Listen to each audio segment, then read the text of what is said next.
गुरुर्ब्रह्मा गुरुर्विष्णुः गुरुर्देवो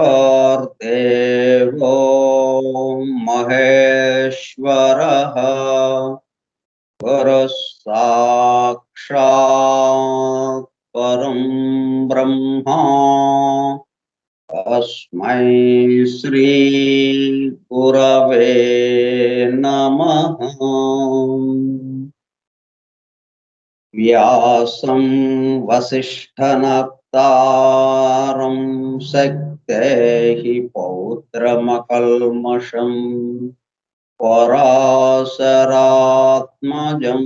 वन्दे सुखतातं तपोनिधिम् शुक्लाम्बरधरं विष्णुं शशिवर्णं चतुर्भुजं प्रसन्नवदनं ध्यायेत् सर्वविघ्नोपशान्तये। अगज आननपद्मार्कं गजाननमहर्निशम् अनेकदं तं भक्तानाम् एकदन्तमुपास्महे। वक्रतुण्डमहाकाय कोटिसूर्यसमप्रभा निर्विघ्नं कुरु मे देव सर्वकार्येषु सर्वदा। सरस्वती नमस्तुभ्यं वरदे कामरूपिणी विद्यारम्भं करिष्यामि सिद्धिर्भवतु मे सदा। ॐ भूर्भुवः स्वः ॐ तत्सवितुर्वरेण्यं भर्गो देवस्य धीमहि धियो यो नः प्रचोदयात्।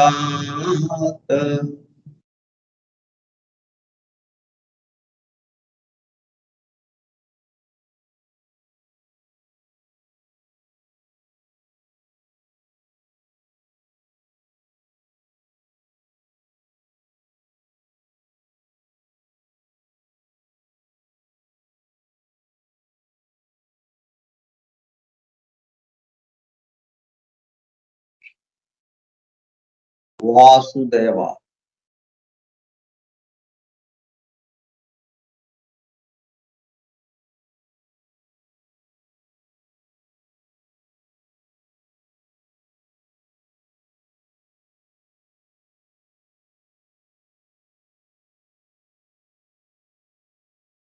శ్రీపాద శ్రీవల్లభాచరితామృతం గ్రంథ పఠనము కార్యక్రమము 32వ రోజు.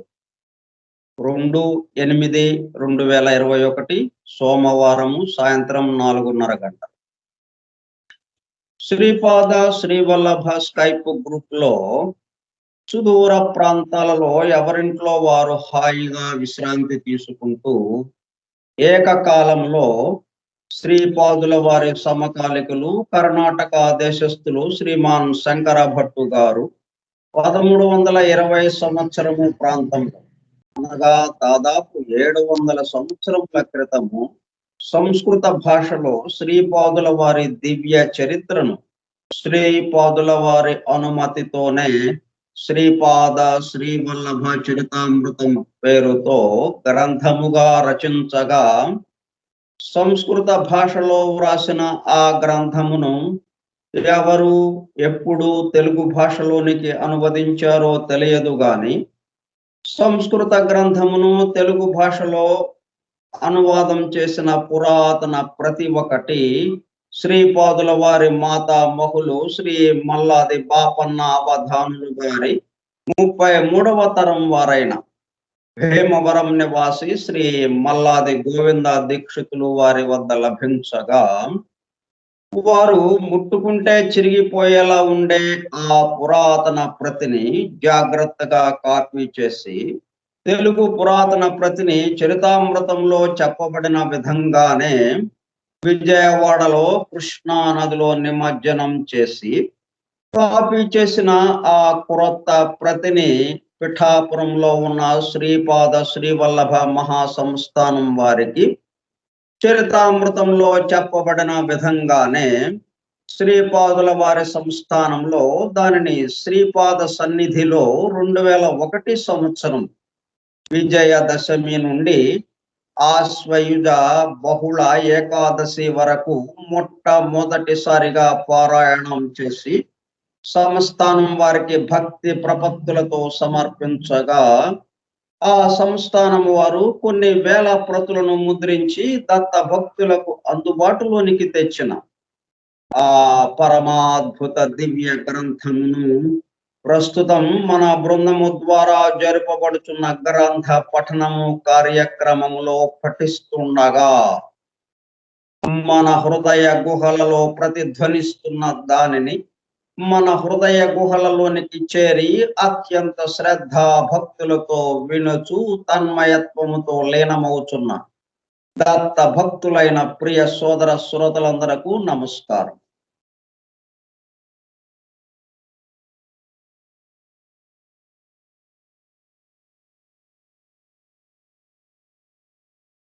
శ్రీపాదుల వారి సన్నిధి నుండి శ్రీ స్వామి వారి అనుగ్రహ ప్రసాద పారాయణ గ్రంథం శ్రీపాద శ్రీవల్లభ చరితామృతం శ్రీపాద శ్రీవల్లభ మహాసంస్థానం వేణుగోపాల స్వామి గుడి వీధి పిఠాపురం.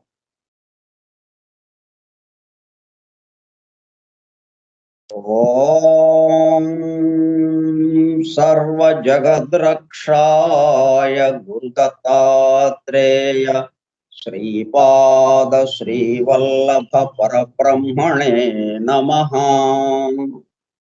శ్రీపాద శ్రీవల్లభ పరబ్రహ్మణే నమః.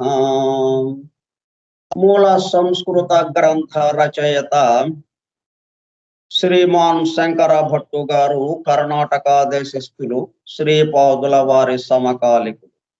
తెలుగు ప్రతిని సంస్థానమునకు సమర్పించిన వారు శ్రీ మల్లాది గోవింద దీక్షితులు గారు భీమవరం. శ్రీపాదుల వారిని ఎలాగైతే మనం నిరంతరము స్మరించుకుంటున్నామో ఆయనని స్మరించుకోవడానికి అవకాశం కలిగించిన వాళ్ళు వీళ్ళిద్దరు. కాబట్టి వీళ్ళిద్దరి పేర్లు కూడా చిరస్థాయిగా నిలబడ్డాయి అన్నమాట. అందువల్ల మనం శ్రీపాదుల వారి పేరుతో పాటు వీళ్ళ పేర్లను కూడా మనం గుర్తు చేసుకోవాల్సిన అవసరం ఉందన్నమాట. వీళ్ళు లేకపోతే మనకి ఆ శ్రీపాదుల వారి గురించిన విషయం తెలియదు మనకి. శ్రీపాద వల్లభ స్తోత్రం.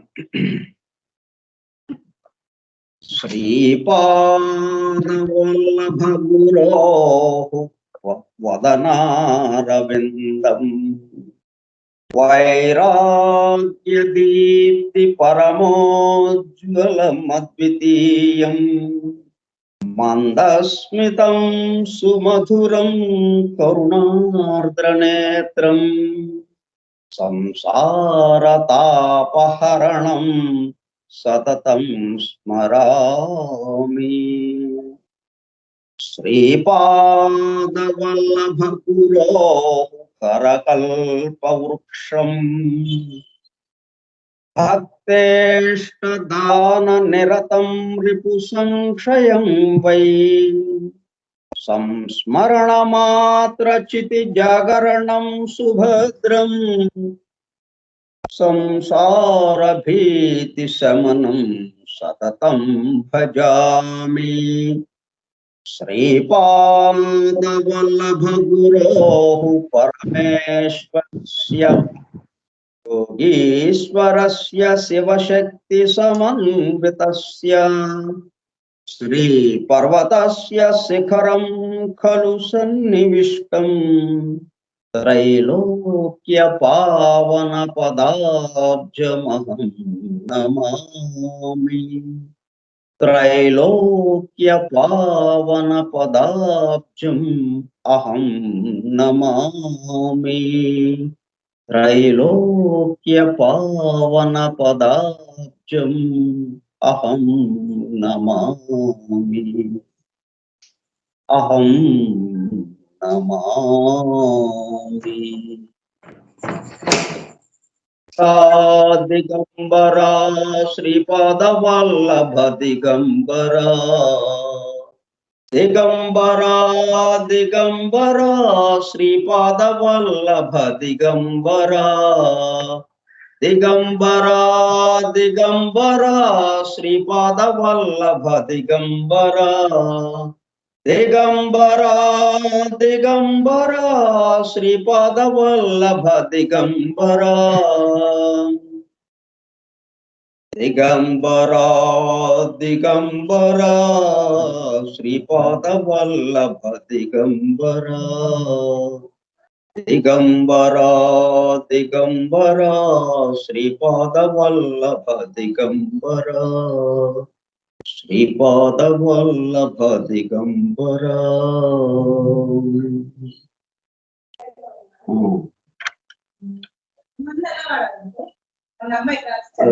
ఒక 5 వేళలో ఒక డోసుగా 4 కింద చెప్పండి.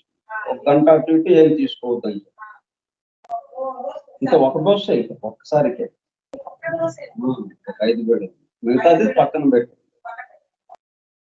మళ్ళీ నేను తర్వాత చెప్తాను. ఎప్పుడు వేసుకున్నా కానీ 1 గంట అటు ఇటు ఏం తీసుకో.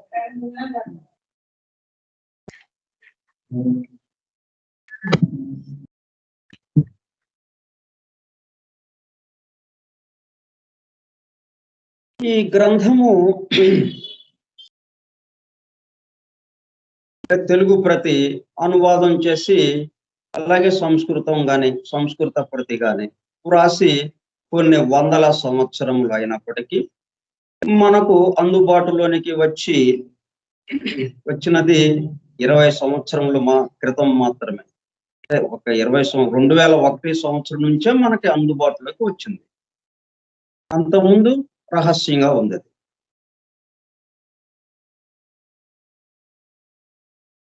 ప్రస్తుతము 8 వారములు పూర్తి అయి 9వ వారంలోనికి అడుగు పెట్టాము. 40 రోజులు దీక్షగా మనం 40 రోజులలో పూర్తి చేయాలనే సంకల్పంతో మొదలు పెట్టాం. ఇది మొత్తం 53 అధ్యాయములకు గాను 29 అధ్యాయములు పూర్తి చేసుకుని ఈ రోజు 30, 31, 32 అధ్యాయములు పఠించుకోబోతున్నాము. ఈ రోజు 32వ రోజు.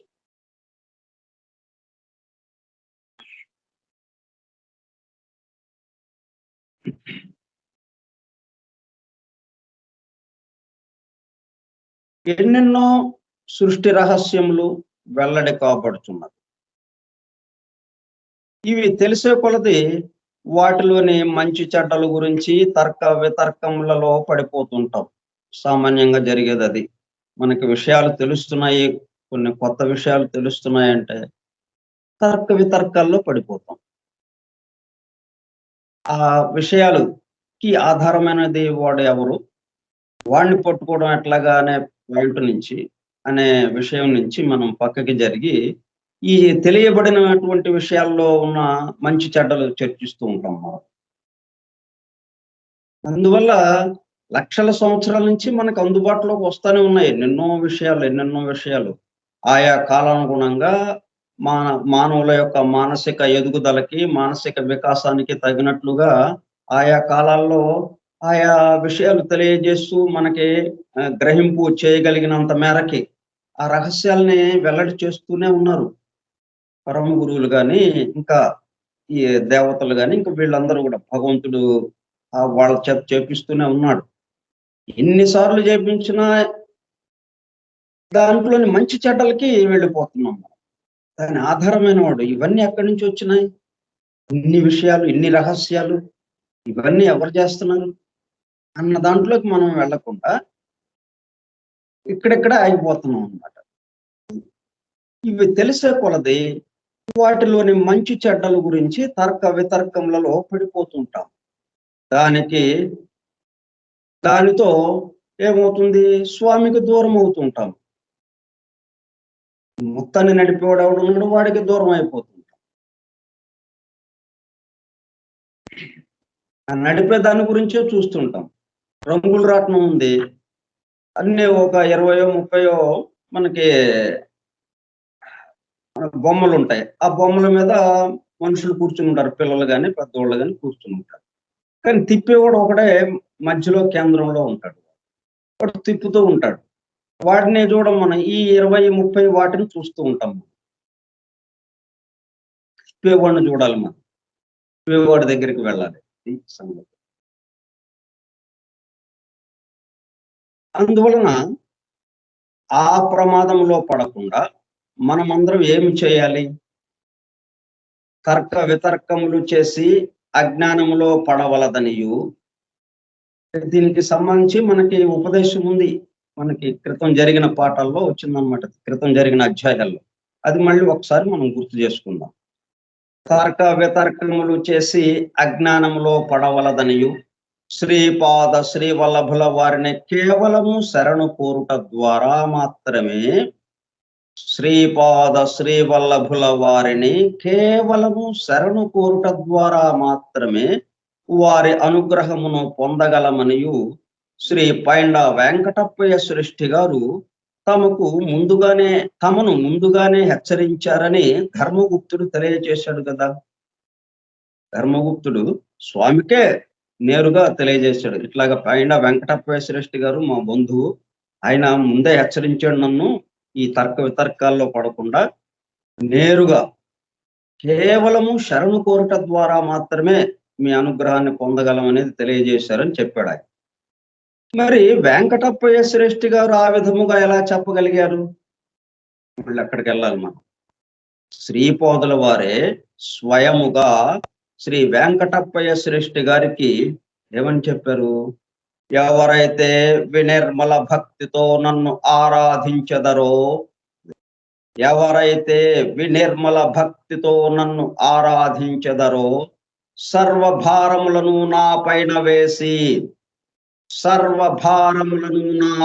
వేసి సర్వస్య శరణాగతి పొందుదురో అట్టివారి యోగక్షేమములను నేను సదా కనిపెట్టియుండువాడను.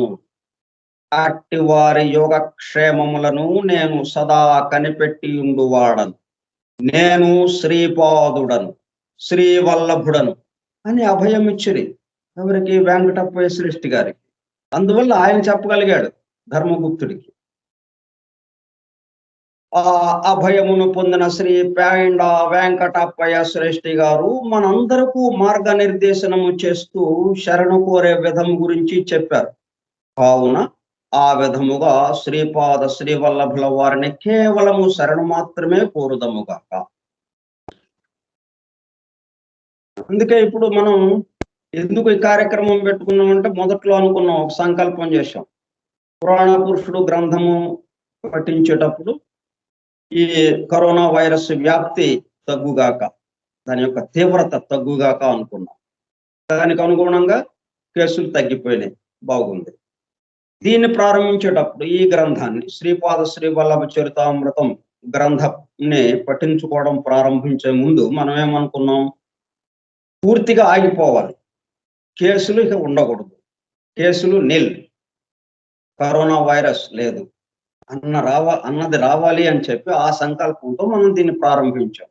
కానీ ఇప్పుడేమనిపిస్తుందంటే ఇది చదివిన తర్వాత, ఈ విధంగా మనం చూసిన తర్వాత ఇంకా ఆయన్ని శరణు కోరటం తప్పితే ఇట్లా చెయ్యి, అలాగా చెయ్యి అని మనం సంకల్పించుకోవాల్సిన అవసరం ఉన్నట్టుగా అనిపించలేదు. ఇంకా సంకల్పం ఆగిపోయింది. ప్రస్తుతం ఏమీ మనసులో కదలడం లేదు. ఆయన నామాన్ని ఉచ్చరించడం, ఆయన నామాన్ని స్మరించడం, ఆయన నామాన్ని గానం చేసుకోవడం. ఈ గ్రంథం ఎందుకు చదువుతున్నాం? ఆయన కోసం. ఎందుకంటే ఆయన గురించిన విషయాలు ఉన్నాయి దాంట్లో, ఆయన చెప్పిన విషయాలు ఉన్నాయి, ఆయన ఇచ్చిన ఉపదేశాలు ఉన్నాయి. దానికోసం చదువుతున్నాం అంతే. ఇంకా కరోనా వైరస్ ఇవేమీ ఇంకా మనకి లేదు. అది ఆయనకి వదిలేశారు. అది ఆయన ఇష్టం. మనం ఆయన శరణు కోరుతాం అంతే. మిగతాది ఆయన ఇష్టం. ఆ విధంగా మనకి ఇప్పుడు అనిపిస్తోంది అన్నమాట. ఇప్పుడు గ్రంథ పఠనంలోకి వెళ్దాం. అధ్యాయము 30.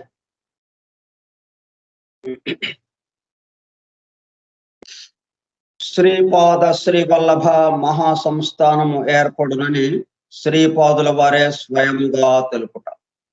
ఈ సంస్థానం ఏర్పడి ఈ మధ్య కాలంలో, కానీ 700 సంవత్సరాల క్రితమే ఆయన స్వయంగా చెప్పారనమాట. ఇలా ఈ విధంగా ఏర్పడుతుంది అని. జీవులకు 64 చైతన్య స్థాయిలు కలవు. నాథ సంప్రదాయము వారు ఈ 64 చైతన్య స్థాయిల యందు తాదాత్మ్య స్థితి నుండి జీవులను ఉద్ధరించుటకు 64 శాబర తంత్రముల సహాయమునందెదరు. నాథ సంప్రదాయమునకు ఆది గురువు శ్రీ దత్తాత్రేయుడే. మీ ఎదుట ప్రత్యక్షముగానున్న ఈ శ్రీపాద శ్రీవల్లభ రూపము సాక్షాత్తు ఆనాటి దత్తుడే. స్వామి చెప్తున్నారు ఈ విషయాలు. చదరంగమునందు 64 గడులు కలవు. శ్రీ మహావిష్ణువు శ్రీ మహాలక్ష్మితో వైకుంఠమున చదరంగమనడి వినోద కేళిలో ఉన్నాడని చెప్పుటలోని అంతరార్థము ఈ 64 చైతన్య స్థాయిలలోనూ ఉన్న రకరకముల జీవుల జీవన వికాస పరిణామ క్రియలను సాక్షిభూతముగా దర్శించుచు వాటి పరిణామ దశలలో యథోచిత అనుగ్రహమును ప్రసాదించుచు దివ్య వినోదమున ఉన్నాడని అర్థం.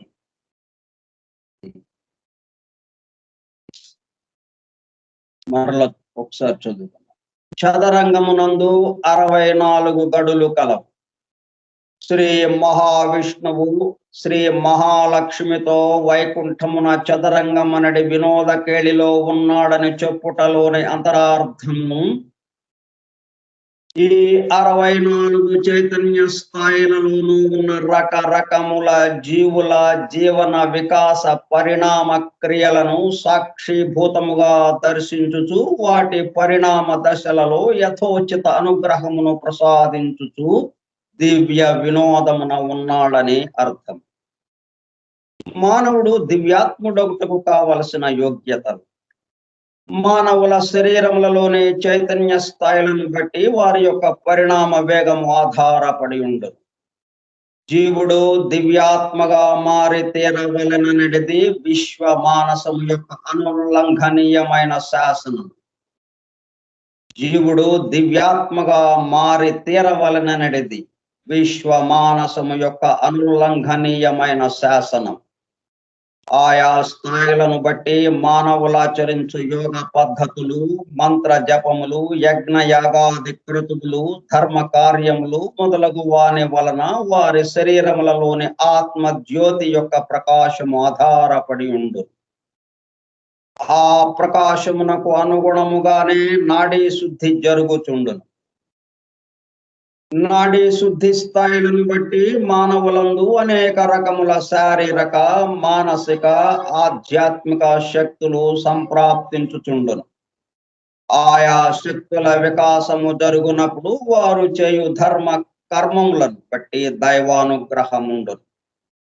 శంకర భట్టు భవిష్యత్తులో నా మహా సంస్థానము శ్రీ పీఠికాపురములో నా జన్మస్థానమునందే ఏర్పడునని తెలియము.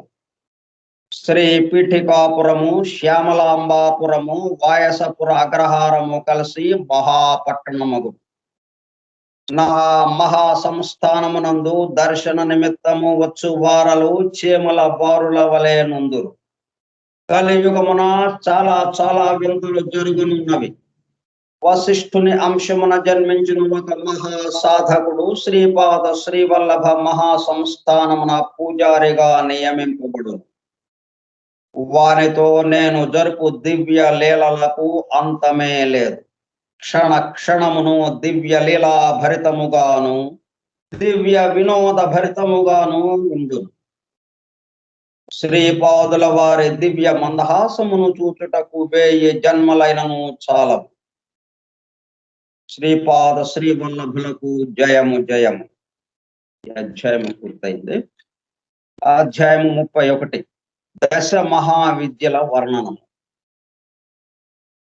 మేము ప్రతిరోజు సాయంకాలం శ్రీపాదుల వారి అనుజ్ఞను గైకొని కృష్ణ ఏవలి ఒడ్డునకు వచ్చుతుంటే తిరిగి ఉదయకాలమున అచ్చటకు చేరుతుంటే శ్రీ మహాగురువుల ప్రసాద రూపముగా నవ్య నూతన యోగ విశేషములను అనేక దివ్య రహస్యములను తెలుసుకొనుచుంటే నేను శ్రీ దేవీ తత్వము దశ మహావిద్యా రూపముగా ఉపాసింపబడునని విని ఉంటుంది. శ్రీ చరణులను దశ మహావిద్యా స్వరూపము నెరిగించమని వేడి ఉంటుంది. శ్రీ గురు సార్వభౌములిట్లు వివరించరు. నాయనలారా, శ్రీ విద్యోపాసనము అత్యంత శ్రేష్టమైనది. పూర్వకాలమున హయగ్రీవుని కృప వలన అగస్త్యుడు శ్రీ విద్యను గ్రహించను. అతడు దానిని తన సహధర్మచారిణి అయిన లోపాముద్రాదేవికి తెలిపి ఉండెను. శ్రీ లోపాముద్రాదేవి శ్రీ విద్యకు సంబంధించిన అంతరార్థములు అగస్త్యునకు తెలిపి ఉండెను. ఒక విధముగా లోపాముద్రాదేవికి అగస్త్యుడు గురువాయను. మరి ఒక విధముగా అగస్త్యునకు లోపాముద్రాదేవి గురువాయను. ఇది కడుంగడు విచిత్రం. లోపాముద్ర అగస్త్యుల చరిత్ర. అగస్త్యుని తపశక్తి మూలముననే విదర్భరాజునకు కుమార్తె లభించను. ఆమెకు లోపాముద్ర అని పేరిడిరి. అగస్త్యుడు ఆమెను వివాహమాడగోరెను. విదర్భరాజునకు సంకట పరిస్థితి ఎదురాయను. కన్యను ఈయనని అనొచ్చు, ఆ ముదుసలి తపస్వి శపించునేమోయని భయపడను. ఈడు జోడు ఏమాత్రమును లేని ఈ వివాహమును జరుపుటయా మానుటయా అని అతడు ఒక రకమైన విచికిత్సకు లోనాయను. రాజు తన కుమార్తెను సంప్రదించగా ఆమె అగస్త్యుని కొరకే తాను జన్మించితననియు ఆయననే వివాహమాడదననియు చెప్పాను. వివాహమైన పిదప నార చీరలను ధరించి ఆ రాజకన్యక తన భర్తతో తపో భూములకు వెడలని. లోపాముద్రాదేవికి శ్రీ విద్యను అగస్త్యుడు బోధించను. కొంతకాలమైన తదుపరి అతడు ఆమెను పొందగోరెను. అంతటా ఆమె అగస్త్యునితో, నాథ, లలితా రూపమును ఉపాసించి నేను లలితా స్వరూపిణి అయితిని. మీరు శివ స్వరూపులైన ఎడలగాని మీతో పొందు జరుగని పని అని చెప్పాను. అగస్త్యుడు ఘోరమైన తపస్సు చేసి శివస్వరూపుడాయను. అంతటా ఆమె పొందున కోరగా ఆమె, నాథ, నేను రాజకుటుంబమున జన్మించితిని. క్షత్రియోచితములైన విలువైన ఆభరణములు, పట్టు పుట్టములు, సమస్త విధములైన భోగభాగ్యములు కలిగిన కాని మీతో పొందు నాకు అసాధ్యం. కావున నేను చెప్పిన వస్తు సంచయము జరిగిన గాని సంసార సౌఖ్యమును నాతో అనుభవించుట ధర్మయుక్తము కాదు. అంతేకాదు, మీరు కూడాను పట్టు పుట్టములు, దివ్యాభరణములు, సమస్త సుగంధ ద్రవ్యములు వీటిని ధరించి గాని నాతో పొందుకోరుట అయుక్తమని చెప్పాను. విశేష ధన సంచయము నిమిత్తము అతడు ఎల్వరుడను రాక్షసుని కడకు పోయి అతని సోదరుడైన వాతాపిని మాయోపాయము చేత జీర్ణము చేసుకుని ఆ రాక్షసుని వద్ద నుండి విశేష ధనమును పొంది తన భార్య కోరికను తీర్చి యోగ్యమైన సంతానమును పొందెను.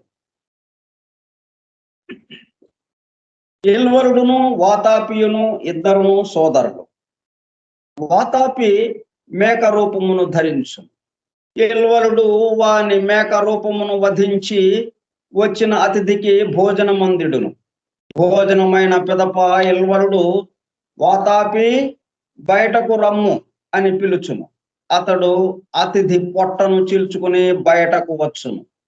ఆ అతిథిని తిరిగి ఇద్దరు రాక్షసులు ఆహారముగా గైకొందురు. అగస్త్యుడు మేక మాంసమును తినిన పిదప ఇల్వరుడు వాతాపి బయటకు రమ్ము అని పిలిచెను. అయితే అగస్త్యుడు జీర్ణం జీర్ణం వాతాపి జీర్ణం అని అనెను.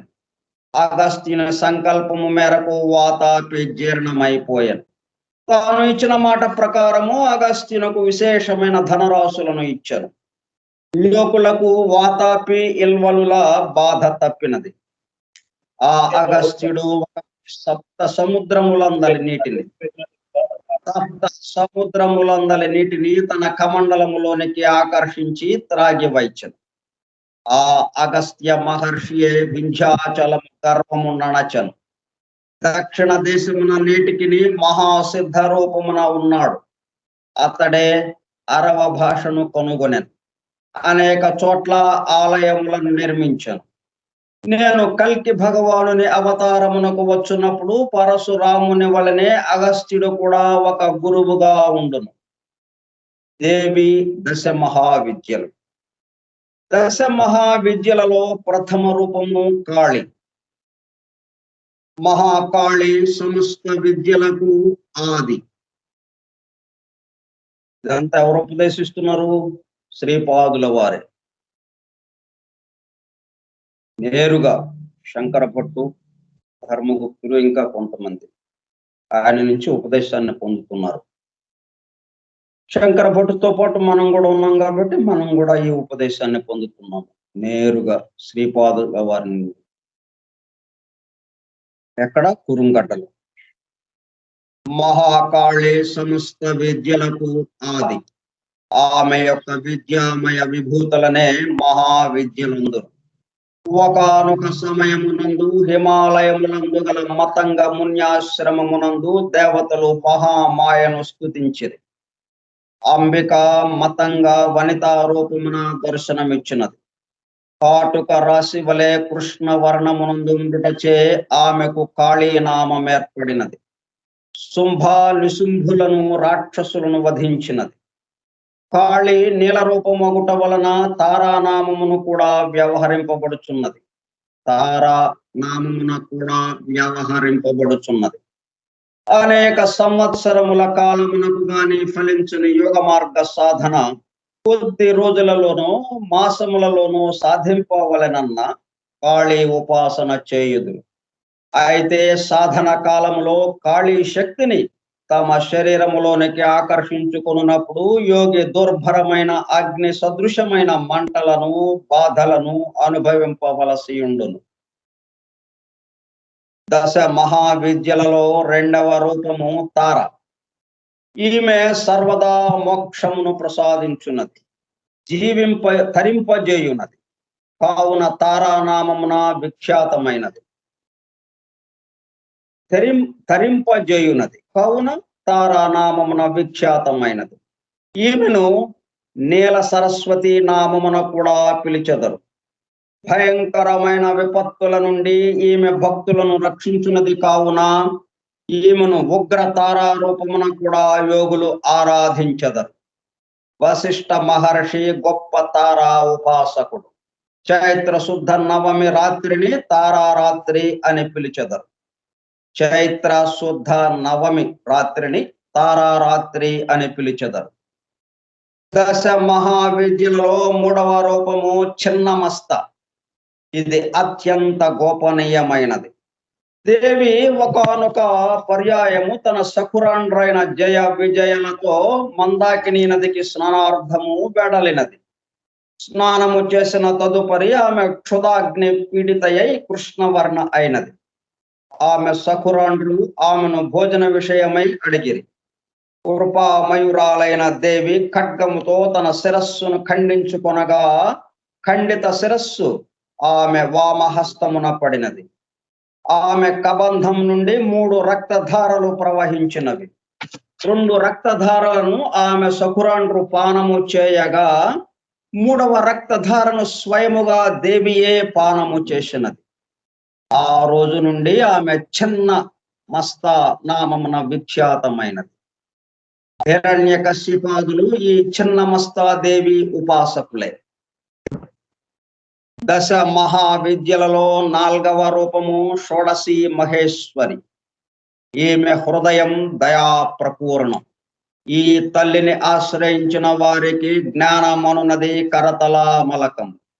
విశ్వములోని మంత్రతంత్రాదులన్నీ ఈ మహావిద్యాశక్తినే ఆరాధిస్తాయి.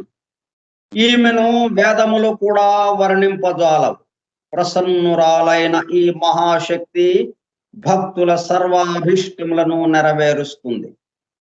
ఈ భగవతి ఉపాసన వలన భోగ మోక్షములు 2 సిద్ధిస్తాయి. దశ మహావిద్యలలో 5వ రూపము భువనేశ్వరీ దేవి. 7 కోటి మహామంత్రములు సదా ఈమెను ఆరాధిస్తూ ఉంటాయి. కాళీ తత్వము నుండి నిర్గతమై కమలాతత్వ పర్యంతం 10 స్థితులున్నాయి. వాటి నుండి అవ్యక్త భువనేశ్వరి వ్యక్తమై బ్రహ్మాండ రూపాన్ని ధరించగలుగుతుంది. ప్రళయ వేళలో కమల నుండి అనగా వ్యక్త జగత్తు నుండి క్రమముగా లయమై కాళీ రూపములో మూల ప్రకృతిగా మారుతుంది. అందుచేతనే ఈమెను కాళుని జన్మధాత్రి అని కూడా అంటారు. దశ మహావిద్యలలో 6వ రూపము త్రిపుర భైరవి. కాలుని విశేషావస్థాజనిత పరిస్థితులను శాంతింపచేయగల శక్తినే త్రిపుర భైరవి అని అంటారు. ఈ త్రిపుర భైరవి నృసింహ భగవానుడి అభిన్న శక్తిగా చెప్పబడినాడు. సృష్టిలో పరివర్తన అనునది ఎల్లప్పుడూ జరుగుతూనే ఉంటుంది. దీనికి ఆకర్షణ వికర్షణ అనునవే మూల కారణం. ఇది అనుక్షణము జరిగే ప్రక్రియే. ఈ త్రిపుర భైరవి యొక్క రాత్రి నామం కాళరాత్రి, భైరవుని నామం కాల భైరవుడు. ఈ రెండింటి యొక్క సంయుక్త స్వరూపముగా రాబోయే నా అవతారం నృసింహ సరస్వతి అవతారం. ఆది మహాయోగులకు త్రిపుర భైరవి కాల భైరవ అవతారం. దశ మహావిద్యలలో 7వ రూపము ధూమ్రావతి. ఈ ధూమ్రావతి ఉగ్ర తారయే. ఈమె శరణాగతి వలన విపత్తులు నాశనమై సంపదలు లభిస్తాయి.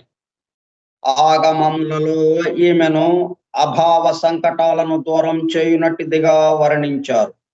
అయితే జీవుని దైన్యావస్థలైన క్షుత్పిపాసలు, కలహ, దారిద్ర్యములు అన్నిటికీ ఈమెయే కర్త. ఈమె అనుగ్రహం ఉంటే సంకటములన్నీ దూరమవుతాయి. దశ మహావిద్యలలో 8వ రూపము బగళాముఖి. ఐహిక పారలౌకిక దేశ సమాజ దుఃఖప్రద అరిష్ట గమనార్థం, శత్రు శమనార్థం ఈ మాతను ఆరాధిస్తూ ఉంటారు. సర్వప్రథమముగా బ్రహ్మదేవుడు బగళా మహావిద్యోపాసన చేశాడు. విష్ణు భగవానుడు, పరశురాముడు బగళాముఖి దేవతోపాసకులే. చాలా కాలం వరకు తిరుమలలో వెంకటేశ్వరుని విగ్రహాన్ని బగళాముఖిగా ఆరాధించినారు. దశ మహావిద్యలలో 9వ రూపము మాతంగి. మాతంగికి గృహస్థ జీవితాన్ని సుఖవంతం చేసి పురుషార్థములను సిద్ధింపజేసే శక్తి ఉన్నది. ఈమెను మతంగ మహాముని కుమార్తెగా కూడా పిలుస్తారు. దశ మహావిద్యలలో 10వ రూపము కమలాలయ. ఈమె సమృద్ధికి ప్రతీక. భార్గవుల చేత పూజింపబడుట వలన ఈమెకు భార్గవి అని పేరు వచ్చింది. ఈమె కృప వల్ల పృథ్వీపతిత్వము, పురుషోత్తమత్వము 2 లభిస్తాయి. ఈమె కృప వల్ల పృథ్వీపతిత్వము, పురుషోత్తమత్వము రెండూ లభిస్తాయి. ఈమె విశేషమైన వస్తు సమృద్ధికి ప్రతీక.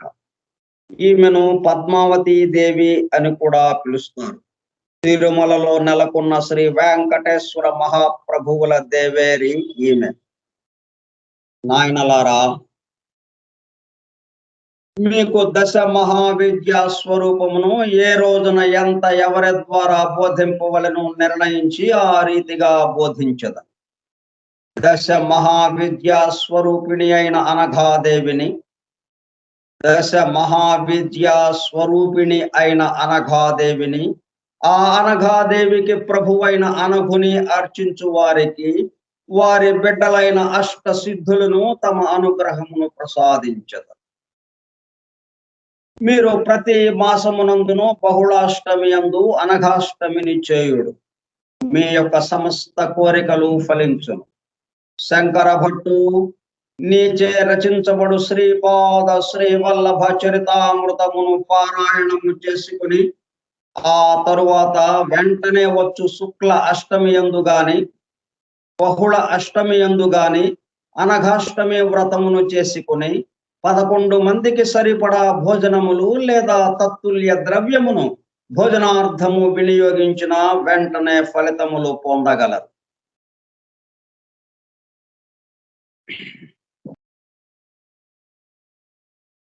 దశ మహావిద్యలు చెప్పినప్పటికీ మళ్ళీ దశ మహావిద్యా స్వరూపిణి అనఘాదేవి, ఆ అనఘాదేవికి ప్రభువైన అనఘుని వాళ్ళ నర్చిస్తే ఈ 10 ఈ దశ మహావిద్యలకు సంబంధించి మనకి కావలసినవి అందుతాయి. చరితామృత పారాయణ మహిమ. శ్రీ చరితామృత గ్రంథమును కేవలము గ్రంథముగా తలాంపకుడు. అది ఒక సజీవమైన మహా చైతన్య స్రవంతి అని గ్రహింపుడు. ఆ అక్షరములలోని శక్తి మీరు పారాయణము చేయునప్పుడు నా భావన చైతన్యంలోనికి ప్రవహించు. నాతో మీరు మీకు తెలియకుండానే భావ సంపర్కము కలిగి ఉండుట వలన ధర్మబద్ధమైన మీ కోరికలన్నీ నా కృప వలన తీరుచుండు. ఈ గ్రంథరాజము మీ పూజా మందిరమున భద్రపరచబడినను శుభప్రద స్పందనలను కలిగించుచుండు. దురదృష్టమును కలిగించిన శక్తులను, చీకటి శక్తులను తరిమివేయబడుచుండు.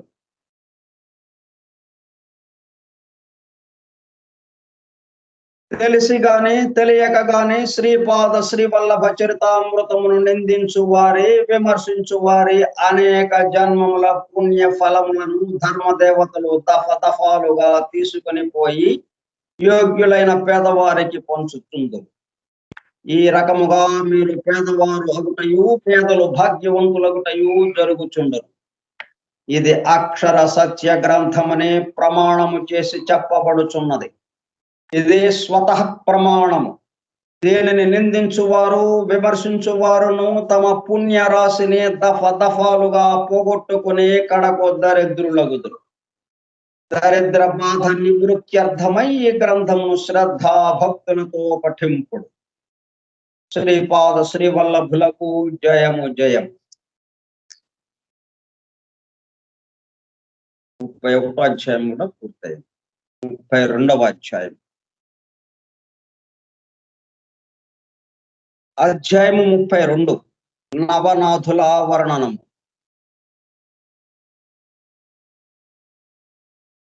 నవనాథుల వృత్తాంతము.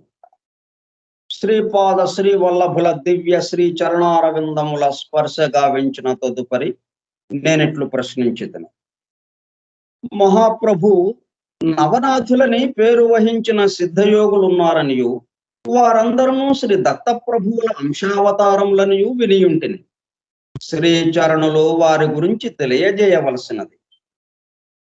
నవనాథుల పేరు వినగానే శ్రీ వల్లభుల కనుదోయలో అమృత వృష్టి ప్రవాహ రూపముగా బహిర్ముఖ సృష్టి మీద పడుచున్నదని గ్రహించితని.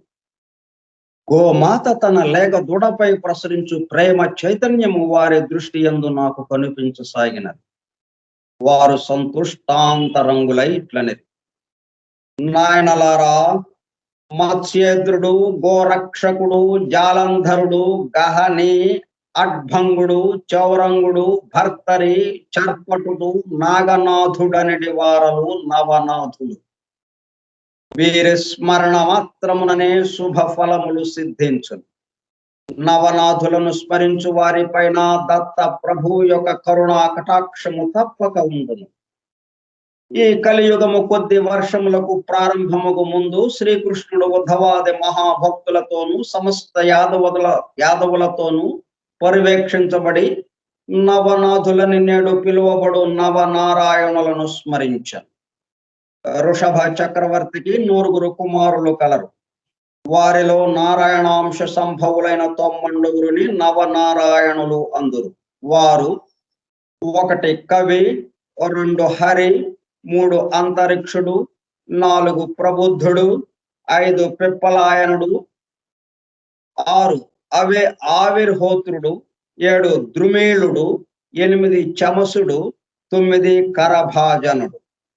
వీరందరూ అవధూత స్థితిలో నుండి సిద్ధ పురుషులు. నా ఆజ్ఞ మేరకు కృష్ణావతారమున చేసిన వాగ్దానము మేరకు ధర్మ సంస్థాపన కార్యమును నిర్వహించుటకు నవనాథులుగా వారు ఈ భూమి మీద అవతరించారు. కవి అనువాడు మత్స్యేంద్రుడుగా జన్మించాను. వీనికి శిష్యుడుగా హరి అనువాడు గోరక్షకుడు అనే పేరుతో జన్మించాను. అంతరిక్షుడు అనేవాడు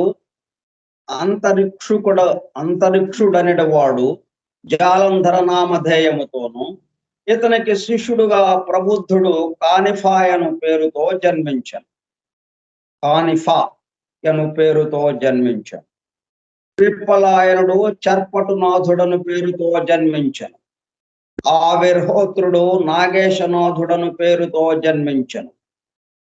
ద్రుమేళుడు భర్తరీనాథుడను పేరుతోను, చమసుడు రేవనాథుడను పేరుతోను జన్మించిరి. కరభాజనుడు గహనీనాథుడను పేర జన్మించుడు. సృష్టి ఆది యందు ఒకనొక కారణమున బ్రహ్మదేవుని వీర్యము స్ఖలన ముందుట జరిగెను. ఆ వీర్యము నుండి అనేక స్థలములందు అనేక ఋషులు జన్మించదరని వ్యాస మహర్షి భవిష్యత్ పురాణమున చెప్పి ఉన్నాడు. ఉపరిచరుడను వసువు ఒకడుండెను. అతడు ఊర్వశిని చూచి మోహించెను. అతని వీర్యము ద్రవించి యమునా నదిలో పడెను. దానిని ఒక మీనము త్రాగెను. ఆ మత్స్యము నుండి మత్స్యేంద్రనాథుడనడి వాడు జన్మించెను.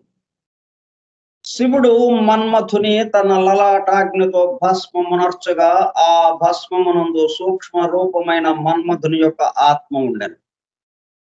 బృహద్రథుడను రాజు యజ్ఞమునాచరించున్నప్పుడు ఆ యజ్ఞ కుండమునందుండి జాలంధరనాథుడు ఉద్భవించను. రేవా నది యందు అనగా నర్మదా నది యందు పడిన బ్రహ్మ వీర్యము నుండి రేవణ సిద్ధుడు జన్మించను. కొంత బ్రహ్మ వీర్యము ఒక నాగ సర్పము శిరమున పడినది. అది భక్ష్య పదార్థమని తలచి దానిని తినుట వలన గర్భవతి అయినది.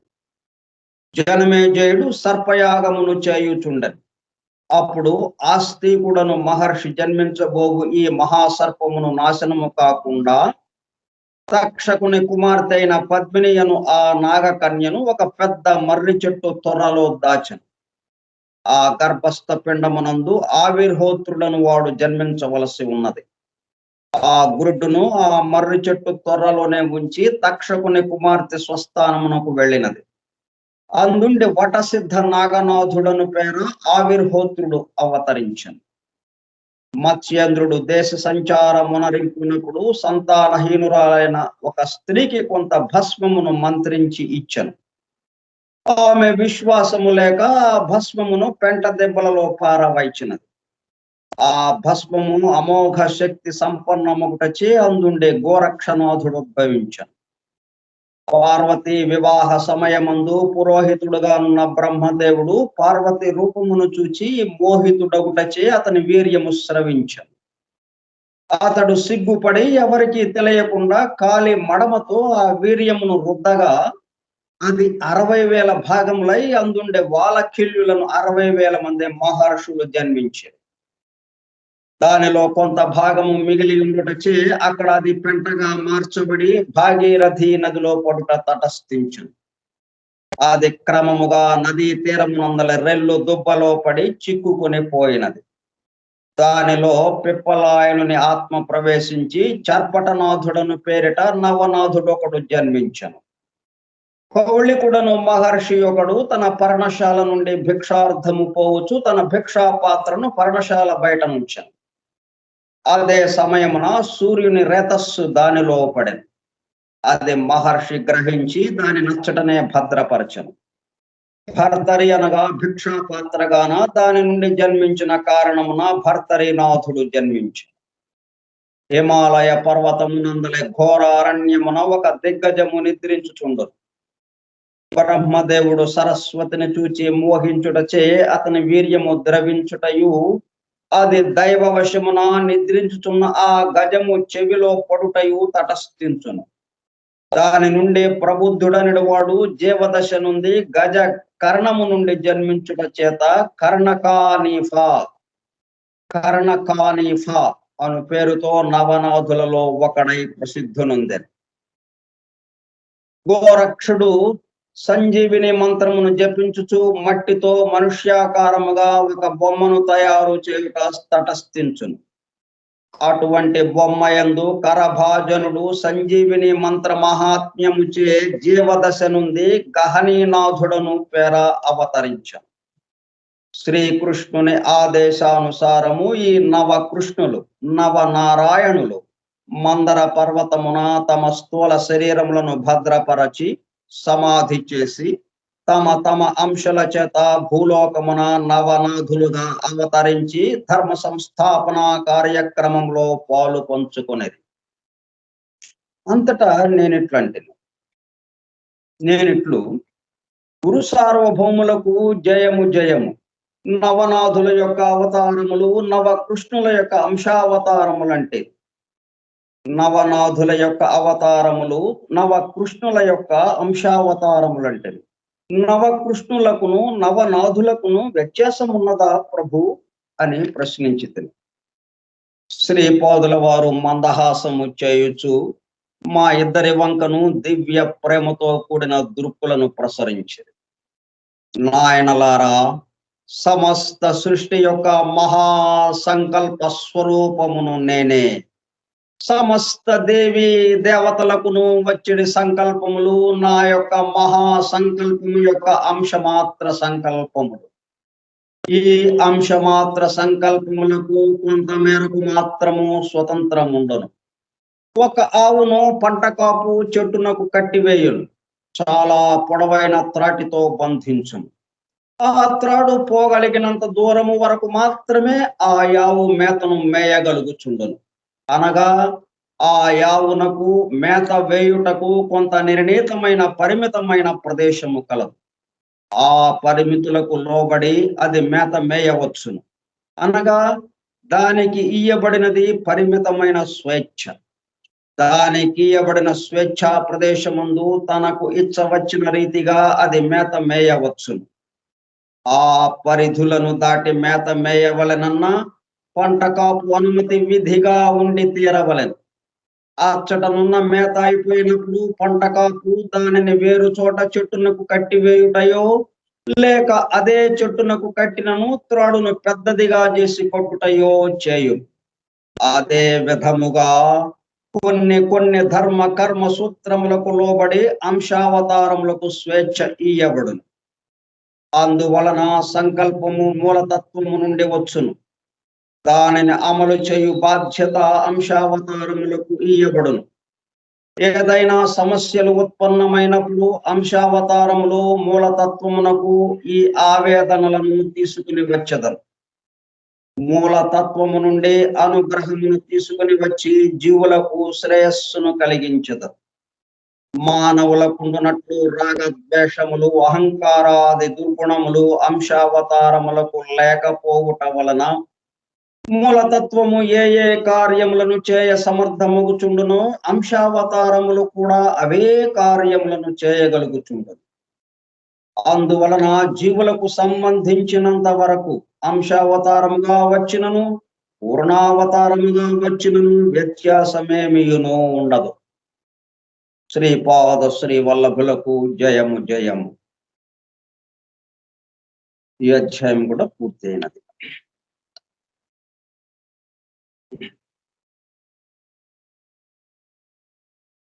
అంశావతారాలకి పూర్ణావతారాలకి మధ్యన అంతగా తేడా ఉండదు అని, వ్యత్యాసం ఎక్కువ ఉండదు అని ఎందువల్ల వచ్చింది? మానవులకు ఉండునట్లు రాగ ద్వేషములు అహంకారాది దుర్గుణములు అంశావతారములకు లేకపోవటం వలన. ఈ గుణాలు మనలో లేవనుకోండి, మనం కూడా అంశావతారం అయిపోతాం.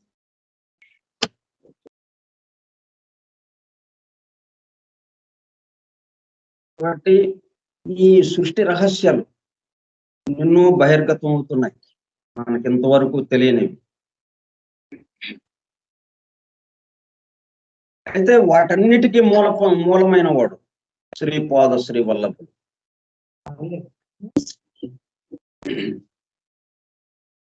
ఆయన్ని పట్టుకోవాలి మనం, ఆయనకి శరణు కోరాలి మనం.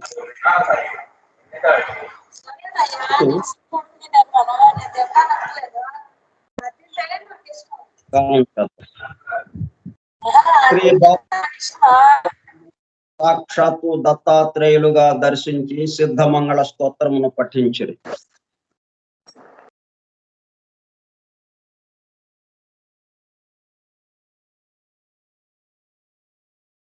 దత్త దర్శనము కలిగిన అనుభూతితో పలుకబడిన అక్షరములు మహాశక్తిమంతము. ప్రతి అక్షరమునందును యుగ యుగాంతముల వరకు చైతన్యము వెలసిల్లుచుండును. వాటిలో వ్యాకరణ దోషముల వెదుకరాదు. ఈ సిద్ధమంగళ స్తోత్రమును పఠించుటకు ఏ రకములైన విధి నిషేధములను లేవు. నేను ఈ స్తోత్రమును శ్రీ పాపనారుల నోటి నుండి విన్న భాగ్యవంతుడను. ఆ స్తోత్రము నా మదిలో మెదలుచున్నది, వినండి అని నామానందుల వారు శంకర భట్టుకు చెప్పారు. శంకర భట్టు గారితో పాటు మనం కూడా దీన్ని విన్నాం, దాన్నే మనం గానం చేసుకుంటున్నాము. సిద్ధమంగళ స్తోత్రం. శ్రీమదనంత శ్రీ విభూషిత, శ్రీమదనంత శ్రీ విభూషిత అప్పల లక్ష్మీ నరసింహరాజా, అప్పల లక్ష్మీ నరసింహరాజా.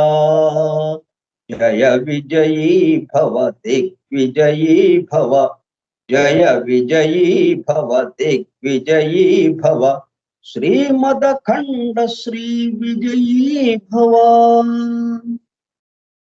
శ్రీ విద్యాధరి రాధ సురేఖా, శ్రీ విద్యాధరి రాధ సురేఖా.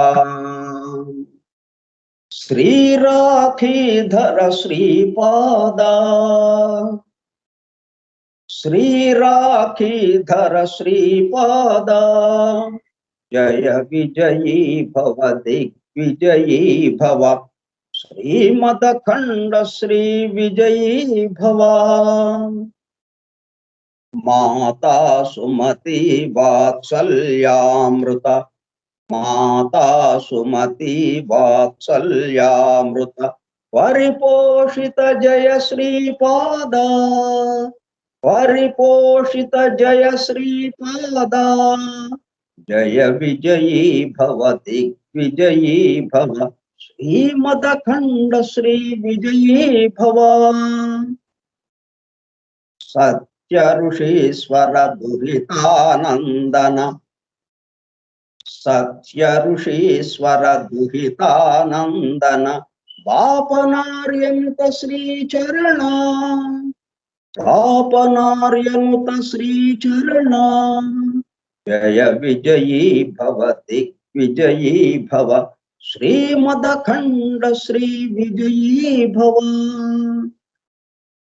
సవేతృకాఠక చయన, సవేతృకాఠక చయన పుణ్యఫల, సవేతృకాఠక చయన పుణ్యఫల.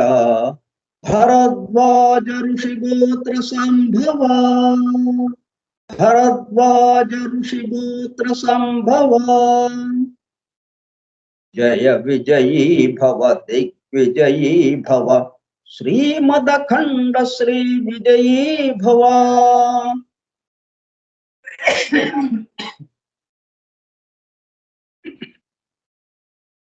यो चौपाती देवलक्ष्मी, यो चौपाती देवलक्ष्मी, घन संख्या बोधित श्री चरण, घन संख्या बोधित श्री चरण, जय विजयी भव दिग्विजयी भव, श्रीमदखंड श्री विजयी भव। पुण्यरूपिणी राजमांबसुत, पुण्यरूपिणी राजमांबसुत, गर्भ पुण्य फल संजाता, गर्भ पुण्य फल संजाता, जय विजयी भव दिग्विजयी भव, श्रीमदखंड श्री विजयी भव। सुमति नंदन नरहरि नंदन, सुमति नंदन नरहरि नंदन, दत्त देव प्रभु श्रीपादा, दत्त देव प्रभु श्रीपादा, जय विजयी भव दिग्विजयी भव, श्रीमदखंड श्री विजयी भव।